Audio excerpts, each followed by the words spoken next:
णमो वर्हन्ताडं णमो सिद्धाडं णमो वायर्याडं णमो अज्झायाडं णमो लोये सव्यसाहुडं मोक्षमार्गस्य नेतारं भेत्तारं कर्मभूभृतां ज्ञातारं विश्वतत्त्वानां वन्दे तद्गुणलब्धये। तत्वार्थ सूत्र छठवां अध्याय, जिसमें कल हमने तीर्थंकर प्रकृति का आश्रव कैसे होता है ये सूत्र पढ़ा था, 24वां सूत्र। और 24वें सूत्र में 16 भावनाओं को गिनाया है आचार्य उमा स्वामी देव ने, जिनसे तीर्थंकर नाम कर्म का आश्रव होता है। और ये तीर्थंकर नाम कर्म का आश्रव कोई विशिष्ट जीव के होता है, सभी के नहीं होती। और इसमें सबसे प्रमुख जो है वो पहली भावना है। वो पहली भावना कौन सी है? दर्शन विशुद्धि भावना। क्योंकि जरूरी नहीं है सबके 16 की 16 भावना हो, है ना। किसी के 1 हो, 2 हो, 3 हो, 16 भी हो सकती है, लेकिन दर्शन विशुद्धि तो होगी ही होगी। यदि किसी के 1 से भी तीर्थंकर प्रकृति का आश्रय होगा तो वो दर्शन विशुद्धि होगी। 2 का से होगा तो दर्शन विशुद्धि के साथ एक दूसरी कोई होगी, लेकिन दर्शन विशुद्धि तो सबके केंद्र में है। और वैसे भी ये दर्शन विशुद्धि भावना है क्या? ये सम्यक दर्शन का ही परिणाम है। जैसे 8 मल 3 दोषों से रहित, अनायतनों से रहित सम्यक दर्शन की विशुद्धि, वही दर्शन विशुद्धि है ना। और जैसा कि मैं कल बता चुका हूं आपको कि तीर्थंकर प्रकृति का आश्रव चौथे गुण स्थान, 5वां गुण स्थान, 6वां गुण स्थान, 7वां, 8वें का 6वां भाग, यानी से नीचे जाएं तो एक अविरत सम्यक दृष्टि को भी तीर्थंकर प्रकृति का आश्रव प्रारंभ हो सकता है। यानी जिस जीव ने व्रत नहीं लिए, शील नहीं लिए, ऐसे जीव को भी हो सकता है। तो स्वाभाविक है कि इस तीर्थंकर प्रकृति के आश्रव में दर्शन विशुद्धि आधारभूत है। क्योंकि सबसे नीचे की भूमिका का कोई जीव है यदि अविरत सम्यक दृष्टि, तो वो कम से कम सम्यक दृष्टि तो है ही ना।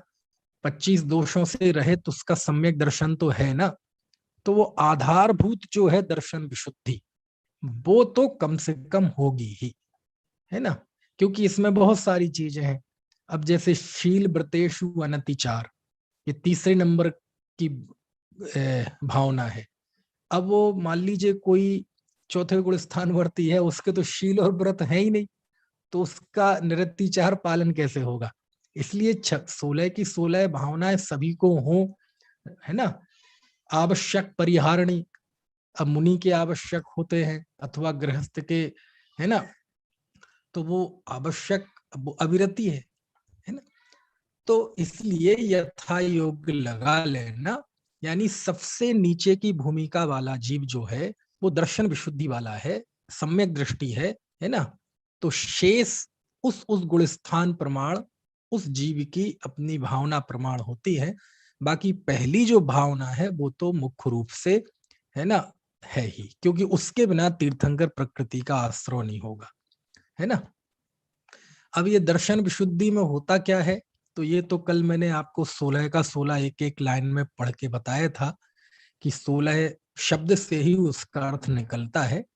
लेकिन दर्शन विशुद्धि भावना बड़ी खास है, क्योंकि मल से रहित 8 प्रकार के मल दोष, है ना, मूर्ताओं से रहित जो सम्यक दर्शन है, उस सम्यक दर्शन के कारण उस जीव की ऐसी विशुद्धता अंदर में पकती है कि उसके अंदर विशेष प्रकार का अनुराग आता है और उसे लगता है चारों गति के सभी जीव सुखी हो जाएं, है ना। सभी को मुक्ति का मार्ग मिले, सभी के अंदर तत्व ज्ञान उत्पन्न हो, सभी को भेद विज्ञान उत्पन्न हो, सभी के अंदर आत्म स्वरूप की उपलब्धि हो, कोई दुखी ना रहे, किसी के मन में निराशा ना रहे, हताशा ना रहे, ऐसा ना लगे कि मैं टूट गया, बर्बाद हो गया, है ना। तो सबके अंदर ढाढ़स बना रहे, तो ये एक लोक कल्याण की, सभी जीवों के उद्धार की जो अंदर में भावना होती है, ये प्रायः सब सम्यक दृष्टियों के होती है, लेकिन तीर्थंकर प्रकृति का जिसे आश्रय होता है उसके अंदर ये भावना बहुत गहरी होती है। समझ में आए ना? देखो जैसे इसे लौकिक उदाहरण से जाने कि दया का भाव, रहम का भाव, सहृदयता का भाव, दूसरे का दुख अपने आप में महसूस करने का भाव, ये सब भाव थोड़े थोड़े सब में होते हैं, लेकिन जो बहुत उत्कृष्ट कवि होता है उसके अंदर ये तादात्म्य स्थापित करने की शक्ति ज्यादा होती है। ऐसे ही हमारे हिंदी में एक कवि हैं जिनका नाम है कबीर। कबीर का नाम सुना है? कितने लोगों ने सुना है? जरा हाथ खड़ा कीजिए। कबीर दास का नाम सुना है आपने? कबीर दास लिखते हैं, सुखिया सब संसार है, खावे अरु सोबे, दुखिया दास कबीर है, जागे अरु रोबे। क्या अर्थ है इसका? कि सारी दुनिया सुखी है, बहुत आनंद में है, खाती है और सोती है ना? किसी को किसी के दुख की चिंता नहीं। ये कबीर दास अकेला है, ये इतना दुखी है कि बस पूरी रात जागता है और रोता है। क्यों? कबीर दास को कोई शरीर में कष्ट है, बीमारी है, कोई कमर में पेट में दर्द होता है क्या, दांत में दाढ़ में दर्द हो रहा है क्या, पूरी रात जागते हैं? बोले नहीं, वैसे कोई शारीरिक पीड़ा नहीं है। तो क्या है, किसी ने कोई अपमान कर दिया है, तिरस्कार कर दिया है, संताप में जल रहे हैं क्या? नहीं, किसी ने अपमान नहीं किया है। तो क्या है, बेटा कहना नहीं मानता, पत्नी झगड़ालू है, क्यों रोते रहते हो? बोले ऐसा कुछ नहीं है। तो फिर क्यों रोते रहते हो? बस ये जो दुनिया की पीड़ाएं हैं, लोगों के कष्ट हैं, ये देखे नहीं जाते। समझ में आए ना? तो ऐसे होते हैं अनेक अनेक तरह के भावुक व्यक्ति, उनका पर्सनल निजी जीवन में कोई कष्ट नहीं है, लेकिन दूसरों का दुख देखा नहीं जाता, रोते रहते हैं, है ना? तो जैसे लोक में ये सब होता है, ऐसी धर्म के क्षेत्र में सभी सुखी रहें, ये भावना तो प्रायः सभी सम्यक दृष्टि ज्ञानियों को होती है।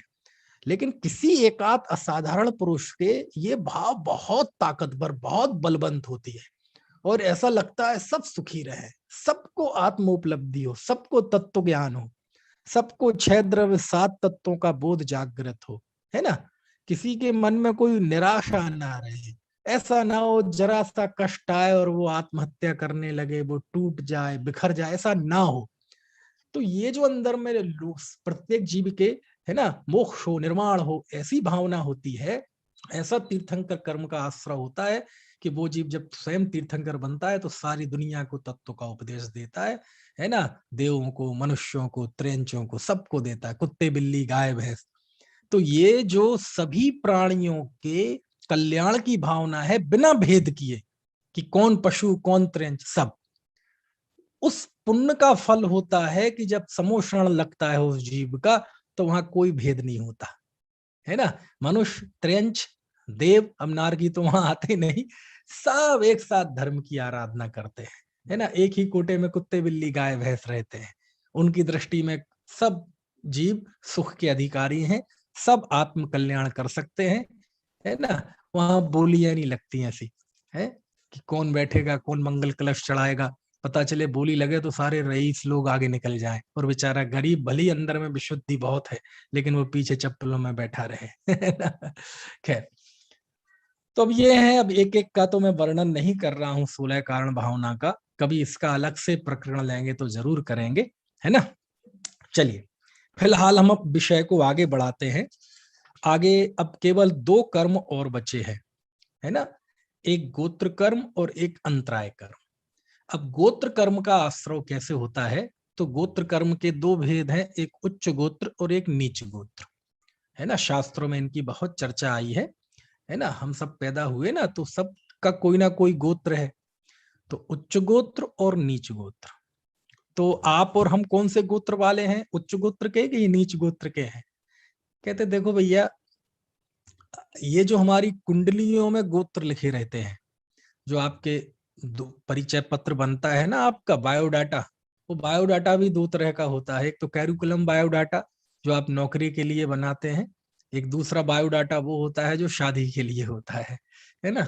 हालांकि दोनों ही बायोडाटा है, दोनों आपका परिचय कराते हैं, लेकिन देखो क्या अनेकांत है दोनों परिचय आपके आपके ही परिचय हैं, लेकिन दोनों में दृष्टियां अलग अलग हैं, और दृष्टियां अलग अलग हैं तो आपके परिचय के बिंदु भी बदल जाते हैं, है ना। तो आपके जो शादी वाले बायोडाटा में मैट्रिमोनियल, उसमें जो आपका गोत्र लिखा रहता है, ये उस गोत्र की बात नहीं है, वो तो सबके अलग अलग गोत्र हैं, है कि नहीं। यहाँ गोत्र कर्म है ये। और गोत्र कर्म का निर्धारण कैसे होता है कि आपका उच्च गोत्र है कि नीच गोत्र है। तो उच्च गोत्र और नीच गोत्र का निर्धारण होता है आपके कुल के आचरण से। आपके कुल में कैसा आचरण चल रहा है।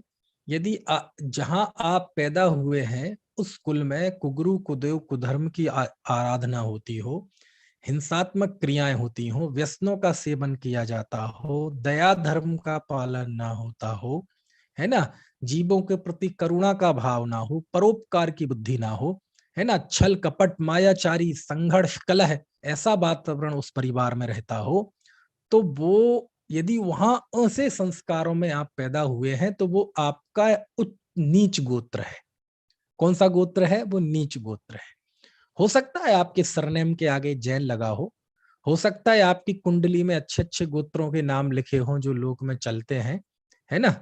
और मध्य प्रदेश और थोड़ा सा यदि यूपी को जाने दो तो ज्यादातर तो गोत्र ही लिखते हैं, है ना। गोदिका, पाटनी, है ना, कई कई कई ऐसे गोत्रों से, बंसल, कंसल, ऐसे कई कई चलते हैं। तो कहते कौन सा गोत्र अच्छा है, आप उच्च गोत्र के हैं कि नीच गोत्र के हैं। तो बोले आप देखो कैसे संस्कारों में पैदा हुए हो। गोमटसार में गाथा है बाकायदा, है ना। हमारे यहाँ अशोक जी बैठे हैं। गोमटसार कर्मकांड चला था सभा में खतौली में, तो वहां आई थी वो गाथा जिसमें साफ साफ लिखा था कि गोत्र कर्म का संबंध कर्म से है, कि आप कैसे कुल में पैदा हुए हैं, उस कुल का आचरण कैसा है, उस आपके माता पिता दादा दादी उनका आचरण कैसा था। तो नाम से कोई उच्च कुल नहीं होता, उच्च गोत्र, है ना, है। और यदि आप ऐसे संस्कारों में पैदा हुए हैं जहां देवशास्त्र गुरु की आराधना चलती होती होगी, जीवों के प्रति दया का भाव होगा, तत्व चर्चा चलती होगी, संतोषी प्रवृत्ति के लोग होंगे, धर्म को सबसे ऊपर रखते होंगे, है ना, तो ऐसे संस्कारों में तो वो उच्च गोत्र है। समझ में आया ना, वो आपका उच्च गोत्र है ना। तो देखो ना, आप खुद देख लें, दुनिया में ऐसे लोग मिलते हैं कि वो आमतौर पे ऐसे झोपड़ हर तरीके से निम्न गोत्र में, लौकिक दृष्टि से देखा जाए तो बिल्कुल ऐसे गरीबों में पैदा होंगे कि जहां खाने को रोटी नहीं। संस्कारों की दृष्टि से ना देवशास्त्र गुरु कुछ नहीं, कुछ भी खा रहे हैं, घर में ही शराब पी रहे हैं, बाप बेटे बैठ के शराब पी रहे हैं, वहीं किचन में मांस पक रहा है ना। तो मतलब पुण्य के उदय से भी हीन और संस्कारों से भी हीन, और ऐसे परिवारों की क्या लोक में इज्जत होगी, कौन उसे सम्मान की दृष्टि से देखेगा। जिस घर में शराब पी जाएगी, है ना, मांस खाया जाएगा, और जब ये जिस घर में शराब आ जाए, जिस व्यक्ति के जुबान पे शराब लग जाए, वो सातों व्यसन करेगा। फिर वो फिर वेश्यावृत्ति परिस्त्री गमन सो छोड़ देगा ऐसा नहीं है, वो उसमें भी रहेगा, जुआ भी खेलेगा, कुछ भी करेगा, वो सातों व्यसन में रत रहेगा। तो पुण्य के मतलब वैसे भी देखा जाए तो गरीब झोपड़पट्टी, है ना, इज्जत, ऐसे व्यक्ति की इज्जत क्या होगी, ऐसे परिवार की इज्जत क्या होगी, है ना। तो वो सब नीच गोत्र में पैदा हुआ वैसा व्यक्ति, है ना। और हो सकता है पैसे से बड़ा भी हो, क्योंकि रईस भी वो हो सकता है।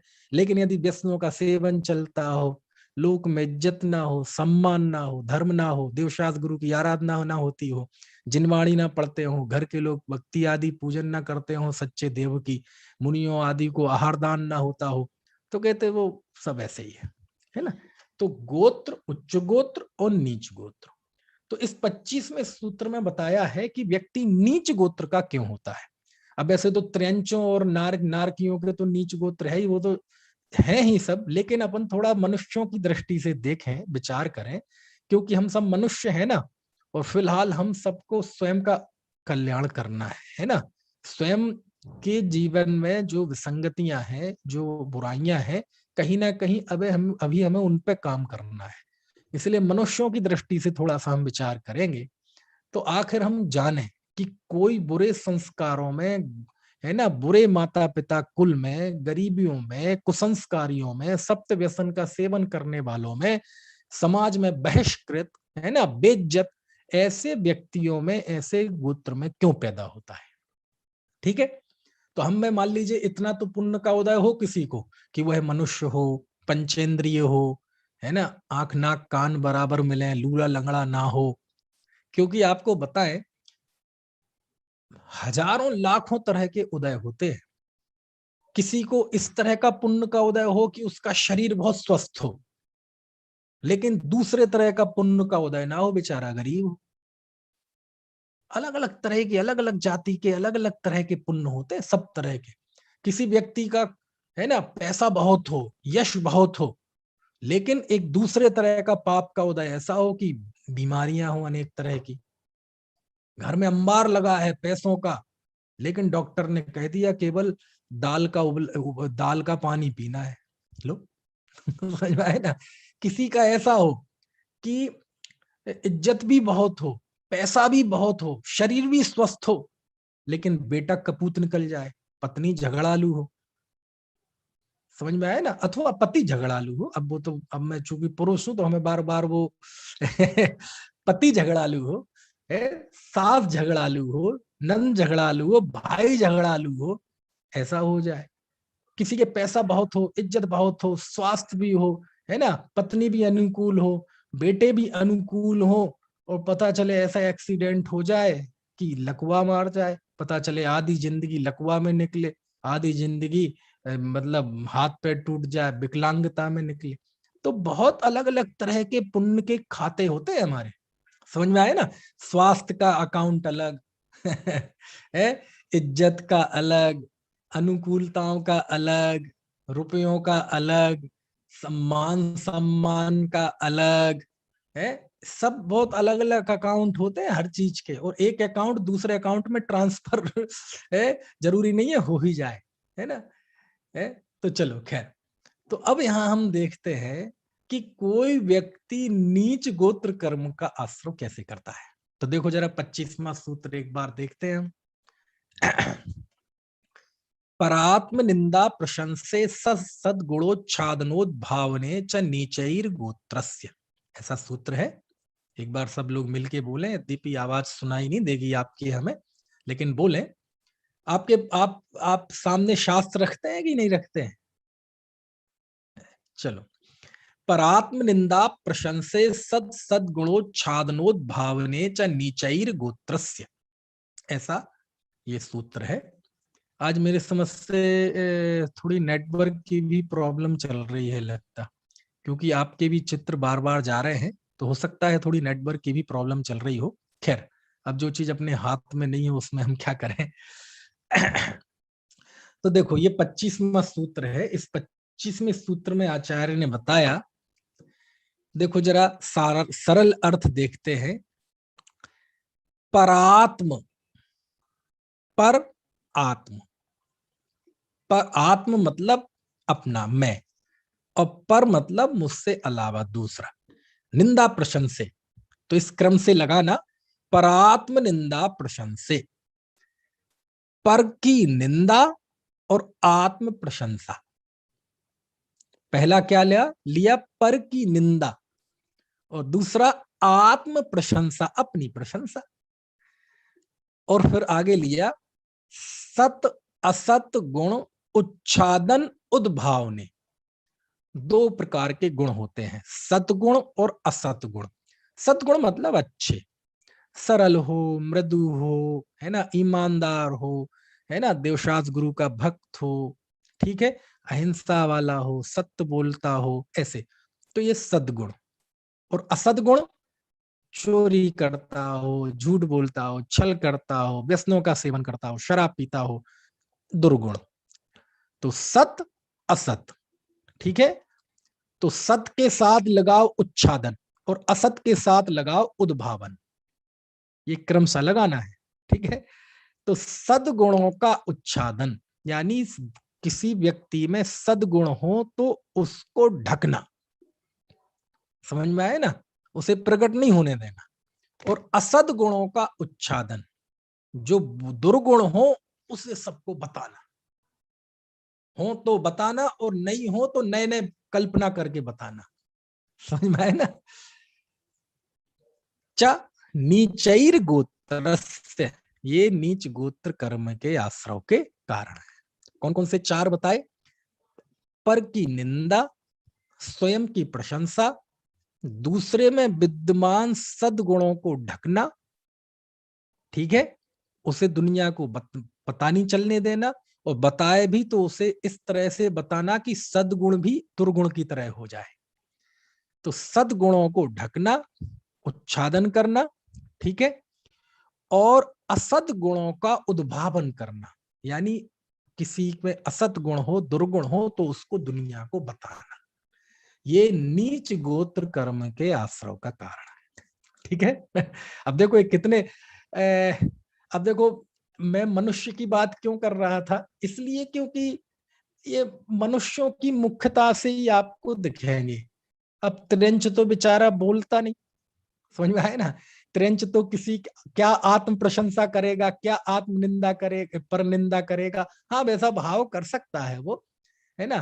त्रिंच तो बेचारा क्या किसी दूसरे के गुण को ढकेगा और दूसरे के अवगुणों का उद्भावन करेगा, है ना। वैसा उस तरह की कषाय उसके अंदर हो सकती है ना। लेकिन आप देखेंगे तो साफ साफ इसमें मनुष्यों की मुख्यता है। और यदि हम स्वयं को इस सूत्र में देखेंगे तो आपको ऐसा लगेगा कि इसी सूत्र में सारी दुनिया झूल रही है, हम भी झूल रहे हैं। आत्म निंदा, आत्म प्रशंसा और पर निंदा, अपनी प्रशंसा करना और दूसरे की निंदा करना। अब देखो कितनी विपरीत वृत्ति है। सम्यक दृष्टि को इसका आश्रय क्यों नहीं होता? क्योंकि सम्यक दृष्टि के होता है उपगूहन अंग। 8 अंग होते हैं ना सम्यक दर्शन के, तो उस उपगूहन अंग का स्वरूप क्या है? निज गुण पर अवगुण ढाके। किसने लिखा है? छेड़ालाकार ने, पंडित दौलत राम जी ने, कि जो अपने गुणों को ढकता है और दूसरों के अवगुणों को ढकता है, ये सम्यक दृष्टि का उपगूहन अंग है। लेकिन इसकी जीव की वृत्ति कैसी? अपनी प्रशंसा करना और दूसरे की निंदा करना, बस। और कई बार तो अपनी प्रशंसा करने वाला, है ना, कि इतना होता, इतनी प्रशंसा करता है कि वो दूसरे के लिए छोड़ता ही नहीं है। है ना। यानी वो खुद ही अपनी इतनी प्रशंसा कर लेता है, इतनी प्रशंसा, देखो जी मेरा तो ऐसा है जी, मैं तो ऐसा कहूँ जी, मैं तो साफ साफ कह देता हूँ ऐसी अपनी। कमाल की बात यह है कि वो अपनी प्रशंसा, गुणों की प्रशंसा तो करता ही है, अपने अवगुणों की तक प्रशंसा करता है। अवगुणों की प्रशंसा कैसे होती है निपुण? देखो जी, एक तो मुझे गुस्सा आता नहीं, और जब मुझे गुस्सा आता है ना, मैं छोड़ता नहीं हूँ भाई साहब, बिल्कुल आखिरी तक पीछे लग जाता हूँ भूत की तरह, मैं माफ नहीं करता। पंडित जी आप ध्यान रखना। तो देखो, गुण की प्रशंसा, वो अपनी कषाय भाव की भी प्रशंसा करता है, यानी वो अपने कषाय को भी ऐसे बताता है जैसे कोई बहुत बड़ा कार्य कर दिया हो। समझ में आए ना? है पंडित जी, आपको क्या बताऊं, शुरुआत तो मैंने ऐसे की थी अपने व्यापार की। मेरे पास कुछ नहीं था, उधार की एक छोटी सी दुकान थी किराए की, उधार से मैंने 2 4 5 हजार का माल खरीदा था। उसके बाद मैंने ऐसी जी तोड़ मेहनत की, ऐसी जी तोड़ मेहनत की, ना दिन देखा, ना रात देखा, ना स्वास्थ्य देखा। अब वो बात वो बोल नहीं पाता, वो मैं अलग से जोड़ रहा हूँ। ना धर्म देखा, ना देवशास्त्र गुरु देखे, ना मंदिर देखी, ना पूजा देखी, ना स्वाध्याय देखा। समझ में आए ना? सब कुछ तब जाके आज वो ऐसी प्रशंसा करता, काय की प्रशंसा कर रहा है वो? अपनी आसक्ति की प्रशंसा कर रहा है। तूने सब कुछ, शरीर, धर्म, आत्मा, देव, शास्त्र, गुरु को ताक पे लगा के तूने पैसा कमा लिया, तो अपनी बुरी प्रवृत्ति की प्रशंसा करता है। देखो तो, यानी आत्म प्रशंसा का मतलब यह है उसके पास जो कुछ भी है, जो कुछ भी उसके पुण्य पाप है ना, दुर्गुण सदगुण जितने भी हैं, वो सबकी प्रशंसा करता है ना। और हकीकत ये है कि जो अपनी प्रशंसा करता है ना, ये इतना बड़ा दुर्गुण है कि उसके बाकी सदगुण पीछे छूट जाते हैं इसमें, है ना। वो क्या क्या अपने कहावत है ना, मियाँ मिट्ठू, क्या बोलते हैं, अपने मियाँ मिट्ठू होना, है ना। और दूसरों की निंदा, ये इतना बड़ा पाप है, दूसरे की निंदा करना, है ना। क्यों नहीं करना दूसरे की निंदा? क्योंकि किसी के अवगुणों की चर्चा करने से अवगुणों का प्रचार होता है। धर्म की हानि होती है। धर्मात्मा जीव के जीवन में कोई बुराई दिख जाए और आप उसे दुनिया को बताएंगे तो उससे धर्म का अवर्णवाद होता है, धर्म की हानि होती। लेकिन बताओ उन धर्मात्मा में ये ऐसे काम करते हैं, ऐसे होते हैं तुम्हारे धर्मात्मा जीव, हमें नहीं करना धर्म। तो देखो, आपने किसी धर्मात्मा जीव के अवगुण को बताया दुनिया में, तो उसका इफेक्ट ये हुआ कि दूसरे ने जब बोला धर्मात्मा जीव ऐसे होते हैं, हमें नहीं करना धर्म, तो धर्म की हानि हुई ना आपकी निंदा से। इसीलिए वह दूसरों के अवगुणों को ढकता है ना। पता भी चल जाए कोई बात नहीं, ठीक है, क्यों? अरे कर्म के उदय में ऐसा हो जाता है, ऐसा अचानक कोई तीव्र कर्म की उदीरणा हो जाए तो कभी कभार ऐसा हो जाता है, लेकिन वो ऐसा है नहीं। ये बुराई उसमें स्थायी नहीं है, एक क्षणिकाई है, ठीक हो जाएगी, चर्चा मत करो, ऐसी वृत्ति होती। अवगुणों को ढकना, समझ में आए ना? है? मेरा तो ये आकलन है कि देखो, ये सैफाली जी दिखा रही हैं, गुण दूसरों के देखें, अवगुण अपने देखें। हाँ, यही बात है इसमें। और ऐसा करेंगे तो फिर उच्च गोत्र कर्म का आश्रय होगा, क्योंकि अगला सूत्र है इससे विपरीत, यानी इससे विपरीत होगा तो उच्च गोत्र कर्म का आश्रय होगा। समझ में है ना? अब मान लीजिए किसी जीव ने पुण्य के उदय से मनुष्य आयु तो प्राप्त कर ली, है ना, है, और आयु वगैरह भी पूरी प्राप्त कर ली, लेकिन यदि वो गंदे लोगों में पैदा हुआ है ना, तिरस्कृत लोगों में पैदा हुआ है ना, अवैध संतान हुआ है ना, कहीं ऐसे लोगों में पैदा हुआ है, सत्य व्यसनों का सेवन चल रहा था उनके यहाँ, तो समझ लेना उस जीव की ऐसी वृत्ति रही होगी, ऐसी प्रवृत्ति रही होगी कि वो बस जब देखो मुंह से निकालेगा तो या तो अपनी प्रशंसा होगी या दूसरों की निंदा होगी। समझ में आया ना? और ये इतनी बुराई की है इस निंदा के भाव की, दूसरों की निंदा करने की प्रवृत्ति की, शास्त्रों में बहुत ज्यादा। समझ में आया ना? और आप देखेंगे जो विवेकी पुरुष होता है वो कहीं भी जाएगा, कैसे भी करेगा, वो किसी संस्था में जाए, किसी कार्यक्रम में जाए, किसी व्यक्ति से मिले, पता नहीं विवेकी पुरुष की ऐसी कैसी अलौकिक दृष्टि होती है, ऐसी दुनिया से निराली दृष्टि, कि वो हर जगह कुछ ना कुछ अच्छाई देख लेगा, हर जगह कुछ ना कुछ व्यक्ति में कोई ना कोई गुण देख लेगा। समझ में आया ना? वो उसकी प्रशंसा करता है, उसको मुख्य करता है। क्योंकि देखो, यदि ऐसा हमारा सोच ना हो, ऐसी हमारी आदत ना हो, तो आप आत्मा का अनुभव नहीं कर सकते। क्यों नहीं कर सकते? क्योंकि आत्मा के समीप जाने के लिए भी आपको यही दृष्टि अपनानी पड़ेगी। आपको सब दोष दिखेंगे, कर्म दिखेगा, नौकर्म दिखेगा, दिखाई दे, राग द्वेष दिखाई देंगे अंदर में, कषाय भाव दिखाई देगी, अपनी वीकनेस, कमजोरियां दिखाई देंगी। लेकिन उन सबको गौण करके हमें अपने प्रभुत्व को देखना पड़ेगा, विभुत्व को देखना पड़ेगा, अपने अरूपी, अपने शाश्वत सुख, उसके वैभव को देखना पड़ेगा। देखना पड़ेगा कि नहीं देखना पड़ेगा?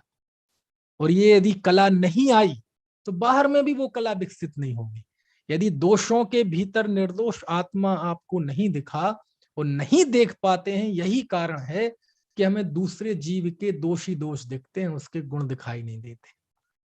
जब अपने अंदर दोष होते हुए भी हम निर्दोष आत्म तत्व को देखते हैं, उसकी प्रतीति करते हैं, उसका आनंद लेते हैं, उसको निहार निहार के खूब मस्ती में रहते हैं, तो हमें दूसरे बाहर में भी हमारी वो दृष्टि काम करती है। दूसरे में भी किसी व्यक्ति में लाख दुर्गुण होंगे, हम उसके अंदर वो कोई ना कोई गुण खोज लेंगे, कोई ना कोई उसके अंदर अच्छाई खोज लेंगे। तो जितने भी ये बाहर में प्रवृत्ति होती है ज्ञानी धर्मात्माओं की, उसके अंदर, उसके कारण में उसके अंदर वो आध्यात्मिक अनुभूतियां ही रहती हैं। समझ में आया ना? कि उसने स्वयं के इस शरीर, कर्म, नौ कर्म, भाव कर्म से भिन्न अपने शुद्धात्मा को देख लिया, तो बाहर भी देखता है तो उसे गुण दिखाई देते हैं, दोष नहीं देखता। दिखते तो हैं, क्यों? अंधा थोड़ी है, अज्ञानी थोड़ी है, असंगी थोड़ी है, दोष दिखते तो है, दिखते हैं, लेकिन दिमाग में दिखते कोने में डाल देता है, जुबां तक नहीं लाता। जुबां पे क्या लाएगा? प्रशंसा। समझ में आए ना? एक कहानी आती है प्राकृत भाषा में ऐसी, देखो मुझे ध्यान से आ जाए पूरा, हो बीच में कुछ हो सकता है कम ज्यादा हो जाए, कि एक व्यक्ति एक समुद्र के किनारे बैठा था। बसंत ऋतु की रात थी, उजेली रात थी, शुक्ल पक्ष की रात थी, पूर्णिमा, है ना, और कोयल कुहू कुहू कर रही थी, ठीक है, फूल खिले हुए थे। तो हालांकि समुद्र किनारे फूल वूल होते नहीं है, लेकिन मान लो थोड़ी दूर पे खिले थे, है ना। तो बैठा हुआ था, तो बहुत गौर से वो प्रकृति को निहार रहा था। कहानी है, बहुत गौर से प्रकृति को निहार रहा था। तो जब चंद्रमा आकाश में एकदम पूरे जग को रोशन कर रहा था अपनी मंद मंद रोशनी से, शुक्ल पक्ष था, पूर्णिमा का समय था, तो उजेला होता है, बिल्कुल धीमा धीमा उजेला। और बसंत ऋतु वैसे ही सुहावनी होती है, और रात्रि का समय ना ठंडी ना गर्मी, है ना, समशीतोष्ण मौसम। तो वो चांद को देखकर थोड़ा सा, पहले तो चांद अच्छा लगता है, लेकिन फिर वो कहता हे चांद, तू बड़ा सुंदर है, बहुत सुंदर है ना, लेकिन काश तुझ में दाग नहीं होते। यद्यपि चंद्रमा सुंदर भी है, दुनिया को शीतलता भी देता है, और दाग भी है, लेकिन दुनिया को दाग से क्या लेना है। मैं कहता हूं उसको दाग नहीं भी होते तो तुम क्या कर लेते उसका, तुम्हें क्या फर्क पड़ जाता, रोशनी तो है ही ना उसकी, सुंदर तो वो है ही ना। तो उसका एक बहुत बड़ा व्यक्तित्व है, लेकिन उसमें दाग है। तो मालूम वो क्या कहता है, चांद तुम बहुत सुंदर हो, लेकिन काश तुझ में ये दाग ना होते। उसने दाग वाली बात को इतना ज्यादा दिल पे ले लिया कि वो सुंदरता वाली बात छिप गई। समझ में आया ना, काश तुझ में ये दाग ना होते। उसी समय कोयल कुहू कुहू कर रही थी, बड़ा मीठा बोलती है। कोयल की आवाज सुनी है मोक्ष आपने? अब दिल्ली में तो पता नहीं कहाँ सुनाई देगी, है ना, लेकिन कभी गांव में जाइए तो आपको बसंत के दिनों में कोयल कुहू कुहू करते हुए आवाज सुनाई देगी, और बड़ी मीठी आवाज होती है, और उसकी मिठास की साहित्य में बहुत चर्चा है। कोई भी जरा सा सुरीला गाता हो तो उसे कहते हैं तो कोकिल कंठ है। कोकिल कंठ मतलब कोयल जैसी, है ना। और क्या कहते हैं, और ऐसे ही श्लोक है संस्कृत में नीति के, कि भैया रूप रंग से कुछ नहीं होता, रूप रंग में तो कोयल और कौआ बराबर ही है। दोनों का फर्क तो तब पता चलता है जब वो बोलते हैं। कोयल बोलती है तो सबको आनंद देती है, और कौआ बोलता है तो सब लोक में भी कौए का बोलना अनेक अनेक तरह से अशुभ संकेत माने जाते हैं, लौकिक मान्यता, धार्मिक नहीं, है ना। तो वो कोयल बसंत के दिनों में बोलती है तो बहुत मीठी लगती है। वो आम की मंजरियों को देखकर खुश होती है, तो अच्छी आवाज करती है।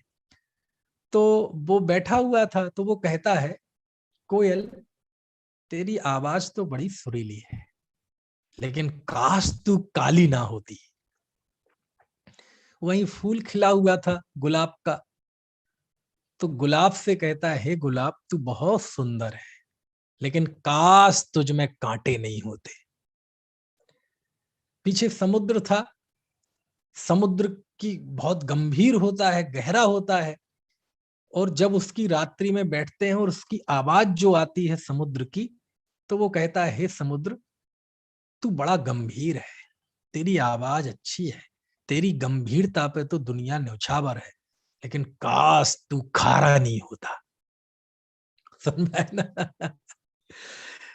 इस मानसिकता वाले व्यक्ति को स्वर्ग में भी पहुंचा दिया जाए ना, तो वहां भी वो दुखी होके आएगा, वहां से भी गलत इंप्रेशन लेके आएगा। कहे अरे यार, ये तो स्वर्ग है, यहाँ यार शांति शांति है, यहाँ कुछ है ही नहीं, यहाँ ना कोई बात करने वाला है ना कोई झगड़ने वाला है, जहां देखो शांति शांति, ना गर्मी है ना सर्दी है ना बारिश है। अरे मुझे नहीं रहना है ऐसी जगह पे। क्यों? अपन को आदत हिंदुस्तान की, हिंदुस्तान में चै चै पे पे की, हिंदुस्तान में लड़ाई झगड़ों की। बस में जाओ, ट्रेन में जाओ, है ना, तो वो वहां भी पहुंच जाएगा ना, तो वो दो बोर होके भाग जा, हमें नहीं रहना यहाँ, है ना। तो कई इस तरह की जो मानसिकता होती है ना, इस तरह का मानसिकता वाला व्यक्ति हमेशा दुखी रहेगा। और जब वो वहां से जाने लगा, तो गुलाब, कोयल, चंद्रमा, और चौथा कौन सा था, समुद्र, चारों ने मिलके कहा, हे मनुष्य, काश तुझ में दोष देखने की प्रवृत्ति ना होती।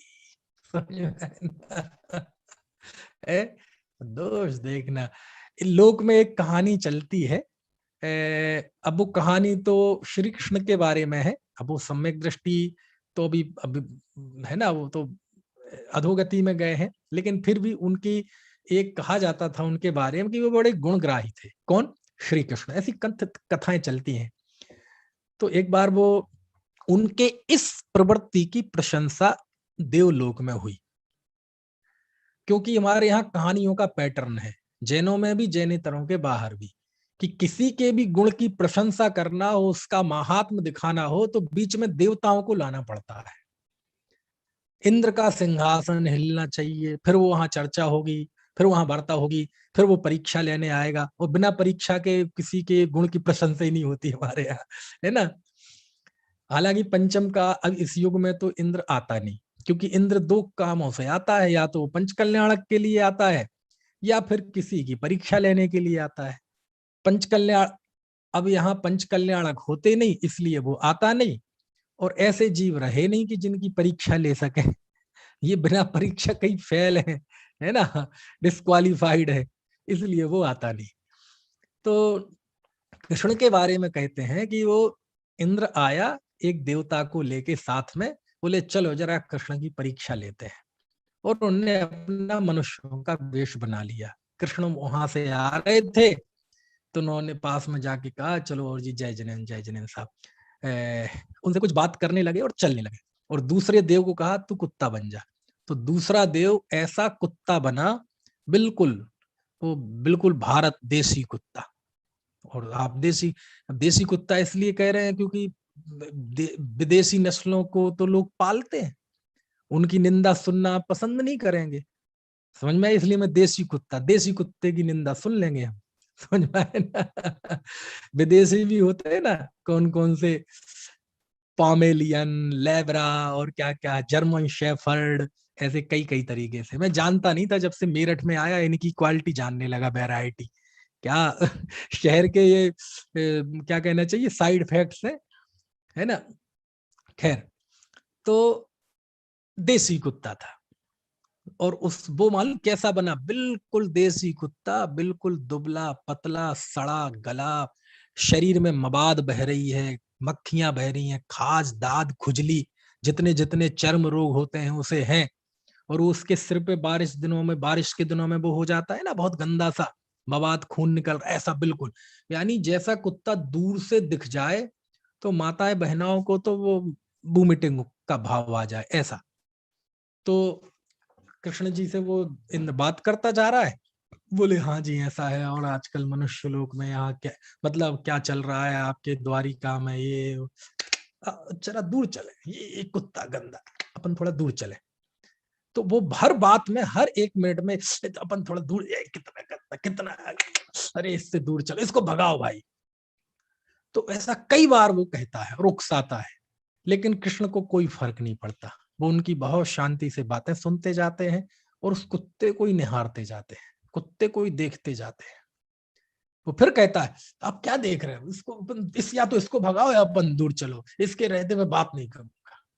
वो फिर भी देखते जाते हैं उस कुत्ते को, और देखते देखते वो कहते हैं भाई सुन, आप देखो इस कुत्ते के दांत कितने अच्छे हैं। क्या कहा? इस कुत्ते के दांत कितने अच्छे, यानी सारी बुराइयों को गोड़ कर, क्यों मांस, दांत, खाज, मक्खियां उन्हें नहीं दिख रही थी, लेकिन उसकी उनकी निगाह उस बात पे थी कि सौंदर्य पक्ष पे उसके अच्छे दांत कितने अच्छे हैं। समझ में आए ना। तो आप दुनिया में जाएंगे तो जैसे हर एक महीने में 15 दिन का कृष्ण पक्ष होता है और 15 दिन का शुक्ल पक्ष होता है कि नहीं? ऐसे ही कोई भी व्यक्ति, कोई भी संस्था में दो तरह की चीजें मिलेंगी, कुछ कमजोरियां और कुछ उसमें अच्छाइयां। समझ में आए ना। एक होगा उसका श्याम पक्ष, एक होगा उसका धवल पक्ष, एक कृष्ण पक्ष और एक शुक्ल पक्ष। विवेकी पुरुष क्या करता है, कृष्ण पक्ष को तो करता है गौण। बोले क्यों? अरे बोले यार, जीव में दोष तो 10वें गुण स्थान तक सूक्ष्म लोभ रहता है, 12वें गुण स्थान तक अज्ञान भाव रहता है, और 14वें गुण स्थान तक असिद्धत्व नाम का औदैहिक भाव रहता है। सिद्ध होने पर जीव निष्कलंक होता है। तो निष्कलंक तो वहां जाकर जीव होता है, उसके पहले सब कलंकवान है। इसलिए दोषों को क्या देखना, ये तो संसार का स्वरूप है दोषवान होना। वो काय पे निगाह जाती उसकी, उसकी अच्छी बात पड़ जाती है। समझ में आए ना, क्या चीज अच्छी रही उस बात पर जाती है। और अविवेकी होगा तो देखो, जैसे मैं एक छोटी सी बात, बहुत बहुत बहुत मोटा उदाहरण है, व्यक्ति का नहीं है, एक आयोजन का है। जब मैं पहली बार, हमारा जयपुर में एडमिशन हुआ था 95 में, 95 सन में, 1995। कितने साल हो गए, 5 21 26 26 साल हो गए, 27वां हो जाएगा कुछ दिन बाद। तो देवलाली में हमारा साक्षात्कार हुआ था, इंटरव्यू। तो देवलाली जब पहली बार गया, इतने बड़े शहर में जिंदगी में पहली बार ही गया था, वहीं हमारा इंटरव्यू हुआ था। तो वहां मैंने देखा भोजनालय में एक काका की ड्यूटी रहती थी, कहाँ, जहां सब लोग अपनी खाने की थाली रखते थे बाद में, भोजन करने के बाद। तो अब तो शायद पता नहीं वो है कि नहीं, उनकी ड्यूटी थी, और वो किसी को जूठा नहीं छोड़ने देते थे, जूठा नहीं छोड़ने देते थे। यदि आपने थाली छोड़ भी दी और उसमें जरा सा एक ग्रास लगा होगा तो वो उठवा के खिलाते थे। समझ में आए ना, ऐसा करते थे। बोले जूठन छोड़ना तो बुरी बात है, उतना ही लो ना आप, हमने थोड़ी आपको जबरदस्ती दिया, आपने लिया है ना, जितना लिया है उतना ही ले जितना खाना है, जूठा नहीं छोड़ने देते थे। और कोई भी हो, ट्रस्टी हो, कोई भी हो, रईस हो, कैसा भी हो, वो उठवा के खिलाते थे, नहीं पूरा खाओ, कुछ भी हो चाहे, ऐसा करते थे। अब अच्छा, मैं आपसे पूछता हूं जयंत भाई, ये अच्छा था कि बुरा था? अच्छा था कि बुरा था? अच्छी बात है। अच्छी बात थी ना। एक व्यक्ति मुझे मिला, मैं खतौली में था, अशोक जी खतौली में था तब। तो एक वो अपने पीसनो पाड़ा मंदिर में थे ना, क्या नाम, वहां के पंडित जी, नाम भूल गया मैं, राजेंद्र। हाँ, उनके घर पे एक दिन बैठा था, तो उनका कोई रिश्तेदार आया था दूर से। तो अब अपन तो कह रहे अच्छी है, वो उसने मालूम क्या कहा, हाजी मैं एक जगह गया, तमीज नहीं यार मुमुक्षुओं को, भाई साहब मैंने थाली रख दी, उसने उठवा के खिलवाई मुझसे, और मैं उस दिन के बाद सोच लिया कि इनके यहाँ नहीं जाना, कुछ भी हो जाए, मर जाऊंगा लेकिन जाऊंगा नहीं। मैंने कहा लो ये है दुनिया। एक ही है, एक ही घटना है, लेकिन एक व्यक्ति उसकी तारीफ कर रहा है, एक व्यक्ति उससे इतनी, मतलब फ्रस्ट्रेट हो गया वो व्यक्ति कि कह रहा मैं जाऊंगा नहीं जिंदगी। अब बताओ, अब आप क्या कहोगे? समझ में आया ना, है? एक जगह था, मेरी विदाई थी, तो विदाई में बोलते बोलते मैं थोड़ा भावुक हो गया। मैं थोड़ा भावुक सा इंसान हूँ, बात बात पे रोना आ जाता है मुझे, है ना। तो क्या कहते हैं, तो बोलते बोलते मैं थोड़ा सा भावुक हो गया। तो हमारे स्टूडेंट्स बोले कि, वो भी थोड़े से भावुक हो गए कि सर जा रहे हैं, उनका कितना लगाव था हम पे, उनने तारीफ की। एक आध व्यक्ति देखा, रुला दिया। समझ में आया ना, हम ऐसा ना छोड़ा भाई, रुला दे अच्छों अच्छों को। अब लोग बताओ, एक चीज को देखने के दो दृष्टिकोण है? एक व्यक्ति हंसमुख है, तो कोई बहुत अच्छा हंसमुख व्यक्ति है, बहुत खुश, मतलब खुश मिजाज व्यक्ति है, उसी को दूसरा कहेगा हर वक्त ही ठीक ठीक करता रहे, जब देखो दांत निकलते रहे। गंभीरता नाम की चीज नहीं है। ये क्यों होता है? ये आपके पुण्य पाप के उदय के अनुसार वही गुण के रूप में प्रस्तुत होता हो जाता है, वही दुर्गुण के रूप में प्रस्तुत हो जाता है। इसलिए ज्यादा चिंता नहीं करनी चाहिए, है ना। खैर, यहाँ तो बात दूसरी है कि कोई भी गुण है कि अवगुण है, किसी की प्रशंसा करना कि निंदा करना, अरे कोई कार्य ऐसा होता है कि वो प्रशंसा भी हो सकती है, उसकी निंदा भी हो सकती है। अब एक व्यक्ति ये कह सकता है देखो कितना बढ़िया नियम है, हमारे शास्त्रों में जूठन, है ना, छोड़ने को पाप माना गया है। और आज भी देश में वो बताते हैं अनुसंधान कि जितना लोग जूठा छोड़ते हैं, यदि वो जूठा ना छोड़ा जाए तो दुनिया का एक भी व्यक्ति भूखा ना मरे। समझ में आया ना?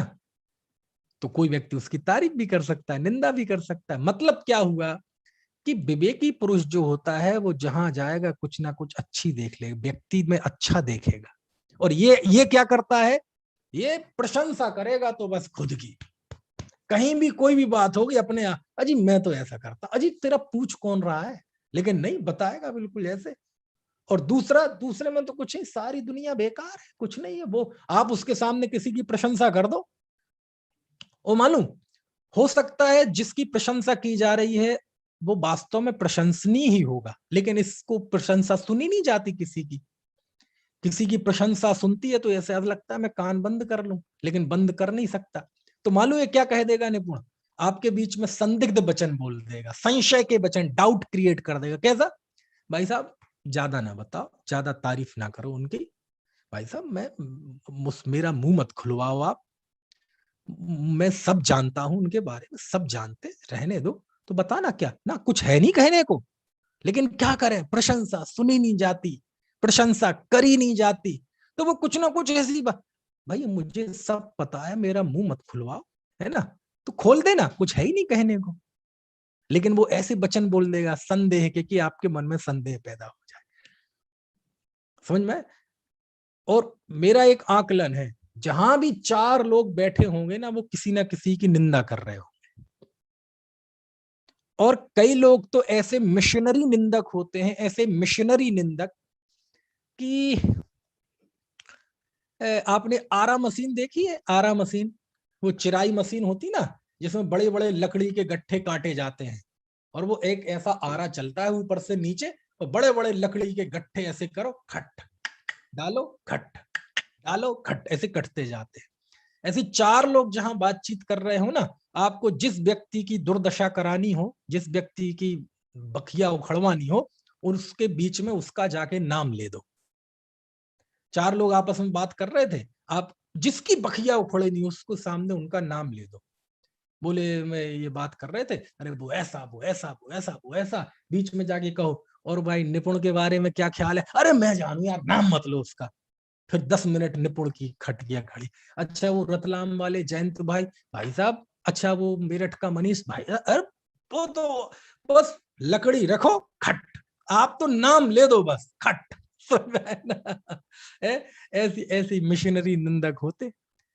और अनेक जीव वैसे कहेंगे हमसे चला नहीं जाता, बोला नहीं जाता, है ना, टाइम नहीं है हमारे पास, और आप किसी की निंदा शुरू कर दो, घंटों घंटों ऐसी ऐसी मदहोशी होगी निंदा में, ऐसी तल्लीनता होगी जैसे वीतरागी संत की शुद्धोपयोग में तल्लीनता होती है, शुक्ल ध्यान में जैसी प्रगाढ़ता होती है, ऐसी प्रगाढ़ता तल्लीनता इसकी निंदा करने में होगी। आप जरा निंदा करके तो देखो किसी की, बखिया उखेड़ के देखो, ऐसी बिल्कुल जैसे वो भक्त लोग होते हैं ना, भोले शंकर के भक्त, वो हाथ में तमूरा लेके और बढ़िया वो क्या कहते हैं, अफीम फफीम गांजा आजा पी के मदहोशी में गाते रहते भोले शंकर, और हाय राम हरे राम, राम राम हरे हरे, और रात रात भर निकल जाता है पता नहीं चलता। ऐसी मदहोशी में सूंटा लगाए जा रहे हैं, कुछ दुनिया की कोई खबर नहीं, बिल्कुल ऐसे। ये निंदकों की ऐसी हालत होती है, ऐसी तल्लीनता होती है। कहते कोई बात नहीं बेटे, इसका फल तुम्हें ये रूप में मिलेगा कि दुनिया में तुम्हें दोष दिखाई दे रहे हैं, अभी तुम्हें दूसरे में दोष दिखाई दे रहे हैं, खबरदार, अब ये सारे दोष तुम्हारे में होंगे। तुम्हारे में होंगे मतलब तुम्हें गोत्र भी खराब मिलेगा, है ना, तुम्हें बहिष्कृत अपमानित माता पिता के यहां पैदा होंगे, है ना, मांस भक्षी, शराब पीने वाले, वेश्यावृत्ति करने वाले, शिका सत्य व्यसनी माता पिता मिलेंगे तुम्हें, तो तुम भी उन्हीं संस्कारों में होगे। बेटे तुम पैदा होगे तो तुम्हारा मांस से अन्नप्राशन होगा, तुम्हारे घर में जीवों की हत्या करके खाई जाएगी। समझ में आया ना? धर्म की तो बात छोड़ दो, है, व्यभिचारी लोगों के यहाँ पैदा हो, क्यों? क्योंकि दुनिया में तुम्हें दोष दोष दिखाई देते थे सारी दुनिया में, और जब ने दोष दृष्टि रखी, बोले लो तुम्हारे नीच गोत्र कर्म का उदय आ गया, वो सारे दोष तुम में आ गए। कुछ बात समझ में आ रही कि नहीं? ऐसे, इसलिए आत्म प्रशंसा और दूसरे की निंदा, इसकी शास्त्रों में बहुत मतलब भर्त्सना की गई है। तो शास्त्र में निंदा क्यों की ज्ञानियों ने? उस व्यक्ति की निंदा नहीं की, किसी उस दुष्प्रवृत्ति की निंदा की। वो निंदा नहीं की, उसका स्वरूप बताया। निंदा शब्द में एक ना कहीं वो निंदा में एक आनंद का भाव जुड़ा रहता है, निंदा में आनंद आता है, लेकिन आचार्यों ने निंदा नहीं की, उस दुष्प्रवृत्ति का स्वरूप बताया है, उसकी भर्त्सना की है, उसके त्याज्यता का, उसकी हेयता का विचार किया है ना। और उसी से जुड़ा हुआ आगे है सद्गुणों का उच्छादन। किसी के अच्छे गुण हो तो उसको दबाना।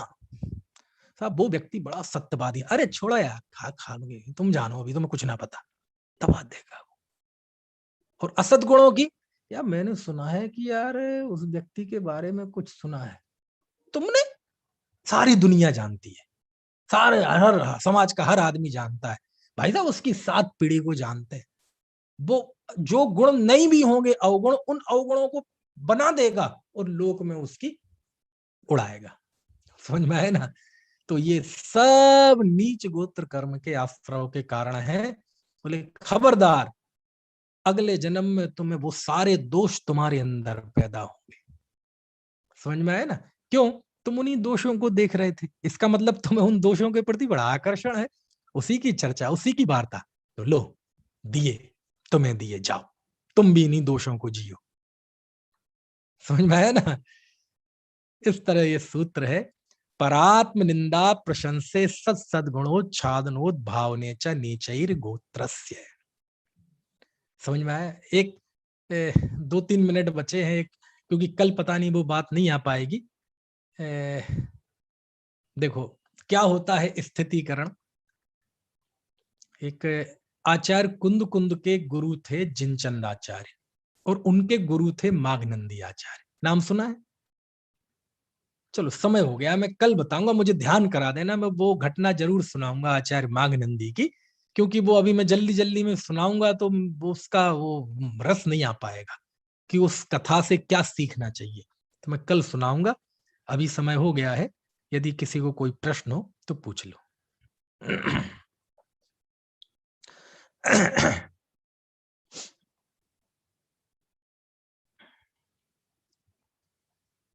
चलिए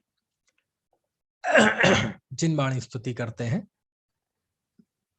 जावाणी के ज्ञान ते सूझे लोकालोक, सो वाणी मस्तक नमो सदा दे तुम।